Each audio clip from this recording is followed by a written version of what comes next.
திருக்குறள் காதலரும் தமிழ் ஆர்வலருமான உத்தரகாண்ட் மாநிலங்களவை உறுப்பினர் தருண் விஜய் அவர்கள் 59 அகவையை நிறைவு செய்து 60வது அகவையை துவக்குகிற இந்த நாளில் கரூர் திருக்குறள் பேரவையும் திருக்குறள் அன்பர்களும் நெஞ்சார்ந்த வாழ்த்துக்களை அவருக்கு தெரிவித்துக் கொள்கிறோம். காரணம், யாதும் ஊரே யாவரும் கேளிர் என்று சொன்னான் நம் தமிழ்நாட்டு செட்டிநாட்டு புலவன் கணியன் பூங்குன்றன்.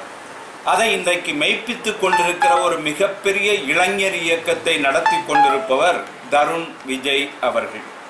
திருக்குறளின் மீது அளவிலாத காதல் கொண்டு அந்த திருக்குறள் இயக்கங்களை போற்றி பாராட்டி பாராளுமன்றத்தில் 133 மாணவ செல்வங்களை மதிப்பு கூட்டிய ஒரு மாபெரும் ஆர்வலர் தருண் விஜய் அவர்கள்.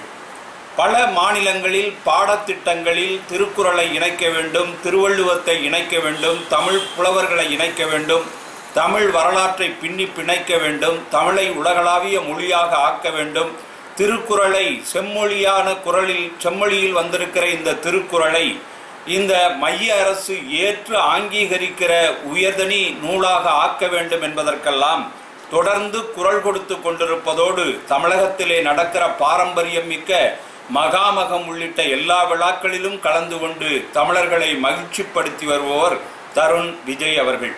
எனவே 60வது அகவை துவக்குகிற தருண் விஜய் அவர்கள் 60வது ஆண்டு நிறைவு மட்டுமல்ல, 80, 100, 100னும் மேலாண்டு குறளும் பொருளுமாய் குறளின் செறிவாய் வாழ கரூர் மாவட்ட திருக்குறள் பேரவையின் சார்பிலும் திருக்குறள் தமிழ் அன்பர்கள் சார்பிலும் நெஞ்சம் நிறைந்த நல்வாழ்த்துக்களை தெரிவித்துக் கொள்கிறோம்.